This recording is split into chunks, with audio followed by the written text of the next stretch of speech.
Hi, my name is Jesse Luker, and this is my historical analysis on the Progressive Era for the class ED 586. Progressivism.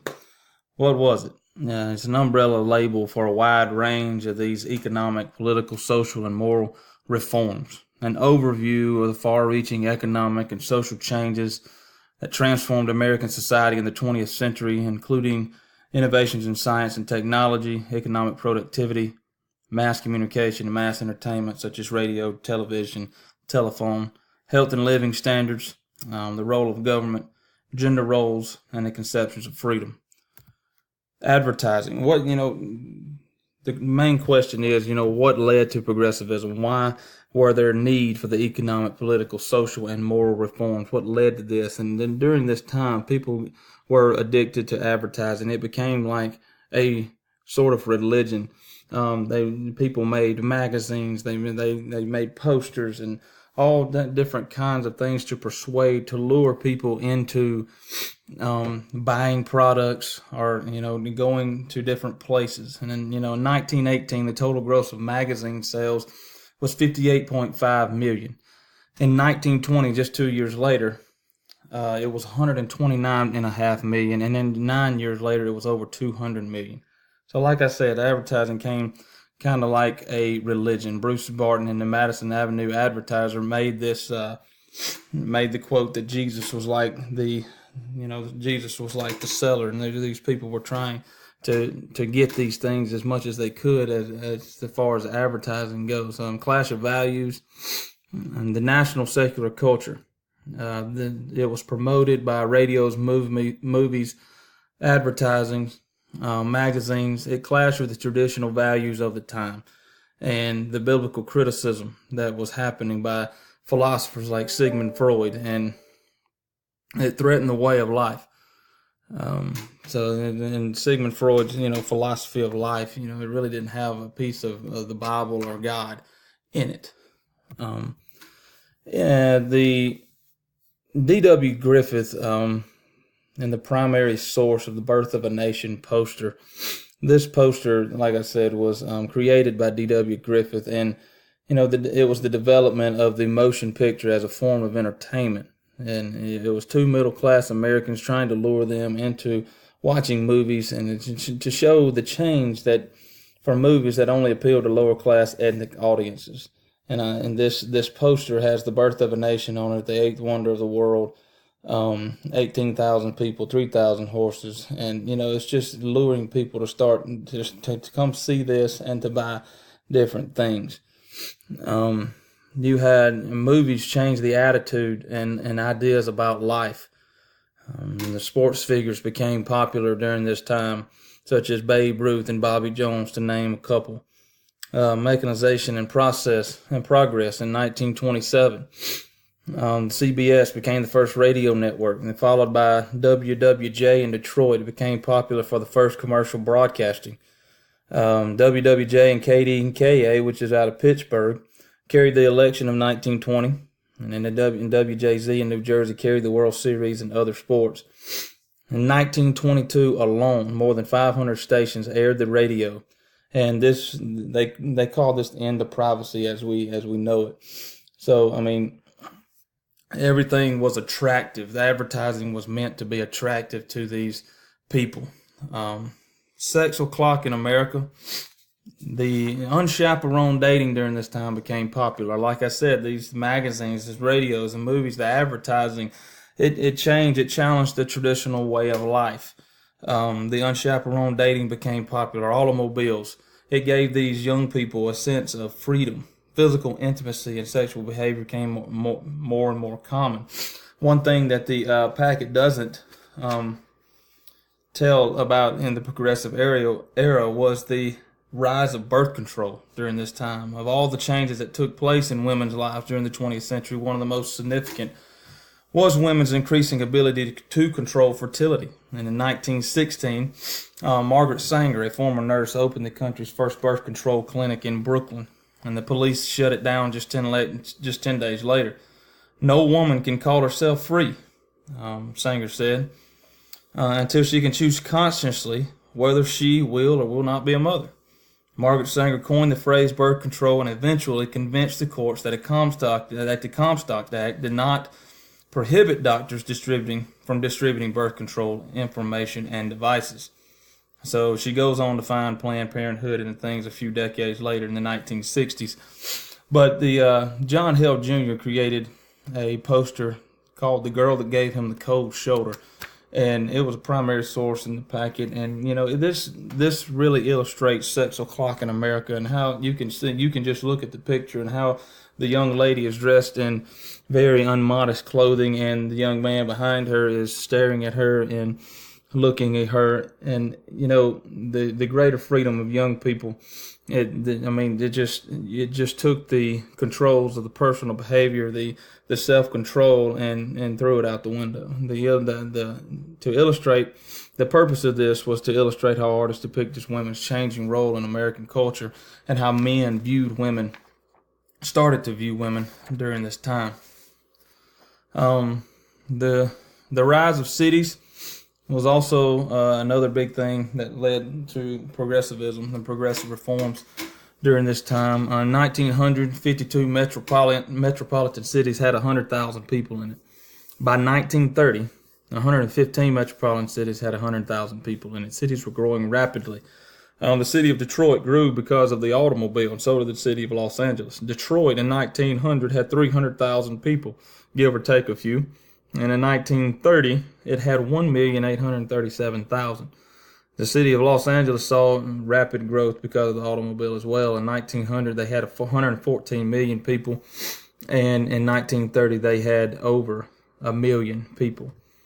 In 1900, there was one car every 205 people, and in just a short time, and 30 years later, there was one car every 16 people.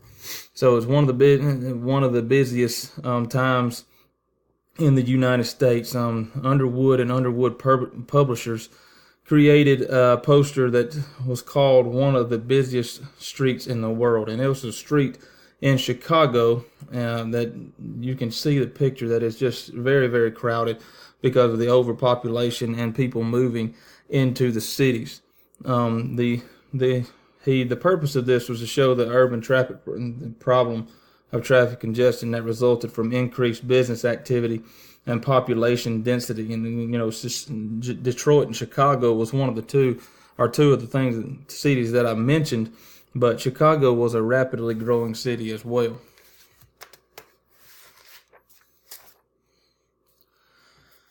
One of the times with this rapid growing population in these huge cities was the poverty level and the immigration, the immigrants that were coming into the United States. Thousands of immigrants were arriving in America's growing cities daily, and these families often experienced culture shock as they tried to navigate the life in their new communities. The problem was that new immigrants struggled to find resources like housing, jobs, education, child care, training, and health care. And so you had people these needed to be reformed, and you had people that would do this. A growing group of social reformers were inspired by London's Toynbee Hall, a settlement house where residents volunteered to help people in the community who were living in poverty. American reformers like Jane Addams decided to bring settlement houses to some of America's growing urban centers. Addams and her friend Ellen Gates Starr established the Hull House in Chicago to help incoming immigrants access resources to meet their families' needs. You had other people like Jacob Riis, who was a photographer whose photos of the slums and tenements in New York City shocked society. His photography exposed the poor conditions of the lower class to the wealthier citizens and inspired many people to join in efforts to reform laws and improve living conditions in the slums. So the urban slums and the tenement houses became very popular during this time, but also the settlement houses from Jane Addams, and thanks to Jacob Riis, they were able to expose the poverty level, and they were able to help immigrants during this time. Health and safety was a big issue that came about as well when when production and consumerism made its peak. You had muckrakers like Upton Sinclair. In the early 1900s, there was no way to know if you were eating contaminated food or if the medicines you took were safe. So muckraker, the problem was that corruption existed in many areas of society, allowing the rich and powerful to continue to gain wealth at the expense of the working class. So muckraker and author Upton Sinclair was on a mission to expose corruption in the meatpacking industry. He was hoping to expose the mistreatment of immigrant workers and the hazardous working conditions they endured. He wrote his book, The Jungle, about immigrant workers in Chicago's meat factories. However, instead of stirring up compassion for the immigrant workers, Sinclair's novel made readers ill by describing the unsanitary conditions of the meatpacking plants. Sick animals and spoiled meats were used to can meat. It moved President Roosevelt and Congress to pass the Pure Food and Drug Act and the Meat Inspection Act in 1906 and create health standards for food products. The Pure Food and Drug Act, it banned certain things from being in certain foods and medicines. It banned medicines that contained a large amount of alcohol. Coca-Cola, back during that time, they found that it contained cocaine, or just a little bit sorts of cocaine. Medicines were laced with opium that were causing people to get sick as well. Other reformers, they saw a widespread lack of health care. Alice Hamilton was one of those. She was a doctor who helped factory workers. She noticed many workers who were getting weak and sometimes even dying because of lead poisoning. She worked to teach factory owners how to make their factories safer and keep the air clean for their workers. Speaking of keeping the air clean, there was a primary source that was very interesting from an unknown author. It was a picture of the classroom at the original Potter Fresh Air School. These fresh air schools were open air schools that started to take care of, to teach and educate children with tuberculosis. You can see the kids in the picture, the students in the picture that are bundled up in capes. The windows are open. Okay, because of these diseases, they wanted to do this. They wanted to have open air schools and try to teach these kids, give these kids a sort of education. As far as their education goes, the purpose of these schools was to educate children that had diseases such as anemia, malnutrition, tuberculosis, or exposure to tuberculosis. The education that they provided these children with were fresh air, physical exercise, rest, and wholesome food through the curriculum. Lillian Ward, was a nurse who had the idea of sending nurses to people who were too sick or poor to go home to a hospital. She started a visiting nurse program in New York City so that many nurses could help sick people at home. Walt also had the idea that there should be nurses in schools to help sick children. Other people liked Walt's idea, and soon there were nurses in New York schools. Another primary source is called Typhoid Mary. Typhoid Mary. This was an interesting story about in the New York American newspaper, telling about a woman who actually caught typhoid in the restaurant where she was working, cooking, and it ended up killing. She infected 22 people while working as a cook in private homes around New York City. They quarantined her for a certain amount of time. They let her go, and in 1915, she infected 25 more people as a cook at Sloan Hospital, resulting in 2 deaths. So they quarantined Mary for life. She was a cook, but she would not stop cooking, and they quarantined her for life until her death in 1938. Progressivism and corruption. At the start of the 20th century, there was a huge problem. Industries were teaming up to form trusts that would eliminate competition and keep prices high. And so, at the start of the 20th century, John D. Rockefeller and Andrew Carnegie, John D. Rockefeller, the Standard Oil Company, and Andrew Carnegie of the steel industry. They